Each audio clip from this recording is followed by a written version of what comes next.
தற்போது ஒரு அண்மை செய்தி.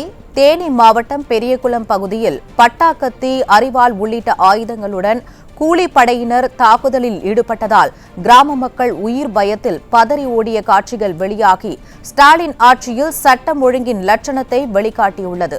இது தொடர்பான கூடுதல் தகவல்களை செய்தியாளர் ராதாகிருஷ்ணன் வழங்க கேட்கலாம். வணக்கம் ராதாகிருஷ்ணன், விவரம் என்ன? நிச்சயமாக மஞ்சுளா, தேனி மாவட்டம் பெரியகுளம் அருகே கைலாசப்பட்டி என்னும் பகுதியில் கையில் பட்டாக்கத்தி, அரிவாள் உள்ளிட்ட பயங்கர ஆயுதங்களுடன் ஊருக்கு 10க்கும் மேற்பட்ட கூலிப்படையினர் 2 பேரை சரமாரியாக வெட்டிவிட்டு தப்பிச் சென்ற சம்பவம் மிகப்பெரிய அதிர்ச்சியை ஏற்படுத்தி உள்ளது. தேனி மாவட்டம் பெரியகுளம் அருகே கைலாசப்பட்டியில் பஞ்சர் கடை நடத்தி வருபவர் தம்பி என்ற பெருமாள். இவர் நேற்று இரவு இவரது கடை முன்பாக சுமார் 10க்கும் மேற்பட்ட உறவினர்களுடன் அமர்ந்து பேசிக் கொண்டு இருந்தார். அப்போது 10க்கும் மேற்பட்ட கூலிப்படையினர் கையில் அரிவாள், பட்டாக்கத்தி உள்ளிட்ட சரமாரியான ஆயுதங்களுடன் பெருமாளை கொலை செய்யும் நோக்கத்தில் அவரது வீட்டை சுற்றி வளைத்தனர். இதனை கண்ட அங்கு அமர்ந்து பேசிக் கொண்டிருந்த உறவினர்கள் தப்பித்தால் போதும் என்ற நோக்கில் அனைவரும் தப்பி ஓடியதாக கூறப்படுகிறது. இதனைத் தொடர்ந்து தனியாக இருந்த பெருமாளை சரமாரியாக வெட்டினார்கள். இந்த சம்பவத்தில் அப்பகுதிக்கு வந்த பெருமாளின் உறவினர் செல்வம் என்பவரையும் சரமாரியாக அரிவாளால் வெட்டிய அந்த கும்பல் வீட்டையும் அரிவாளால் வெட்டி சேதப்படுத்தியது. வீட்டின் முன்பக்க கண்ணாடி உள்ளிட்ட அனைத்தும் சேதப்படுத்திய பின்னர் ஒரு காரை வரவழைத்து அந்த கும்பல் அப்பகுதியிலிருந்து தப்பிச் சென்றது. இதனை கண்ட அப்பகுதியில் இருந்த பொதுமக்கள் அலறி அடித்து ஓட்டம் பிடித்தார்கள். இதனால் அப்பகுதியில் பெரும் பரபரப்பு நிலவியது. இது சம்பந்தமாக போலீசாருக்கு தகவல் அளிக்கப்பட்ட நிலையில் பெரியகுளம் காவல் கண்காணிப்பாளர் நல்ல தலைமையிலான காவல்துறையினர் அப்பகுதிக்கு வந்தனர்.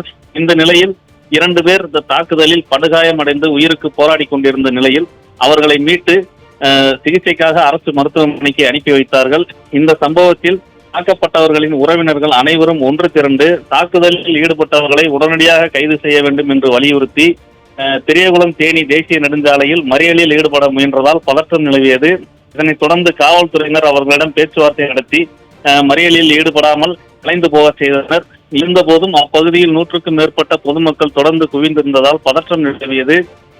இந்த தாக்குதல் சம்பவத்தில் காயமடைந்த தம்பி என்ற பெருமாள் மற்றும் அவரது உறவினர் செல்வம் உயிருக்கு ஆபத்தான நிலையில் அரசு மருத்துவக் கல்லூரி மருத்துவமனையில் சிகிச்சை பெற்று வருகிறார்கள்.